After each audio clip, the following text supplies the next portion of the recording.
As the footage from the camera began to play, she sat back. She despised being compelled to take such dramatic measures after the daycare's poor reports in the previous month.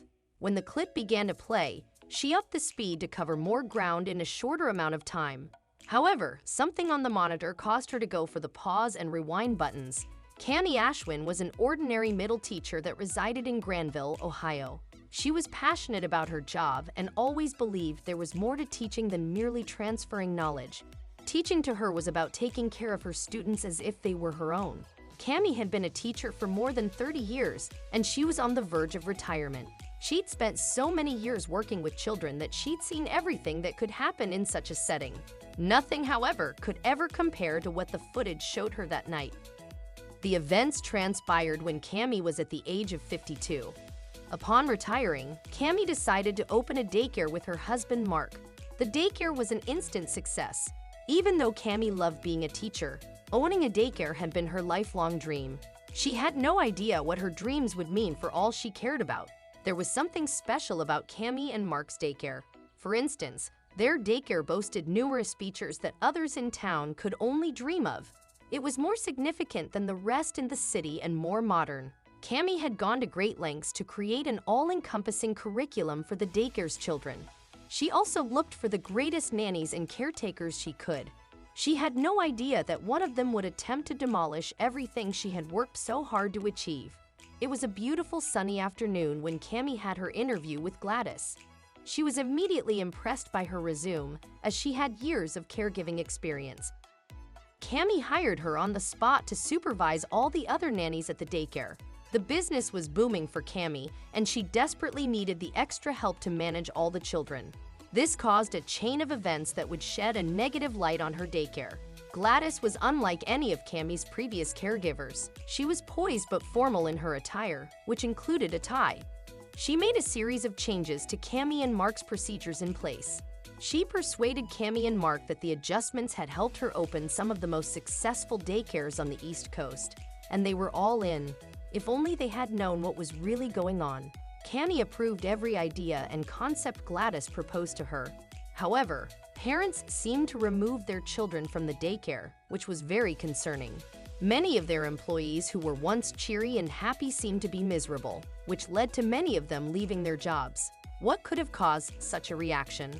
Cami and Mark were stumped. Gladys was extremely severe on the children and the nannies. According to one of the nannies Cami spoke with, she'd instituted new schedules that didn't allow caretakers enough time to interact with the children, and she insisted on caring for them as a group rather than individually. Cami sat back and listened, knowing she wanted to investigate the situation more before she and Mark made any judgments. Cami decided that it was the best course of action to contact one of the parents who removed their child from their daycare. Cami adopted the approach of a mother rather than someone who owned a daycare and was concerned for her business. Cami wanted to find out why the parent decided to take their child out of daycare. What the parent shared with Cami made her install security cameras all over the facility. "Were you here when Johnny was born?" the father inquired. "You've seen him develop into the young man he is now. Have you ever noticed him flinching at loud noises or trembling as he climbs the stairs? I believe your new nanny is causing these children to be upset," she remarked. "I'd appreciate it if you could look into it. These children rely on you." As they left the parents' house, Cami and Mark were taken aback. Cami has been there for Johnny since he was a child. He didn't strike her as a person who was frightened of anything. But what was Gladys doing to irritate the children? Cami told Mark that they needed to place concealed cameras throughout the daycare to get to the bottom of the matter. Despite her dislike of the idea, she knew she had to get to the bottom of this problem. When Cami and Mark installed the cameras, they didn't know what they'd find. Half of the nannies had quit, and a quarter of the parents stopped bringing their kids to the daycare. The cameras rolled throughout the day, with Cami leaving the daycare, so whatever was happening on the premises would happen in full force. She returned that evening, and after checking in with everybody, Gladys included, hurried to her office to see what was happening. Cami clicked on the camera feed and started watching. She speeded up the video, looking for anything suspicious, and sure enough, she saw it.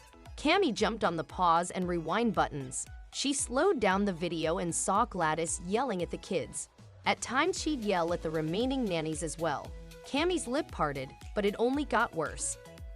Gladys carelessly picked up one of the kids by his leg and tossed him onto a sleeping court nearby.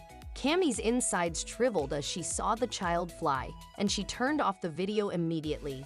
Cammie told Mark what she'd seen, and they called the police. They presented the videos, which had even more awful things. Gladys had to be stopped. Gladys was taken to court, and her certificate as a caregiver was nullified. She was also charged with mistreating the kids she was supposed to love and nurture. For Cammie, the harrowing event was an eye-opener. She learned that no matter how good a person looks on paper, it's always a good idea to know who they are in and out before entrusting them with a dear part of your life.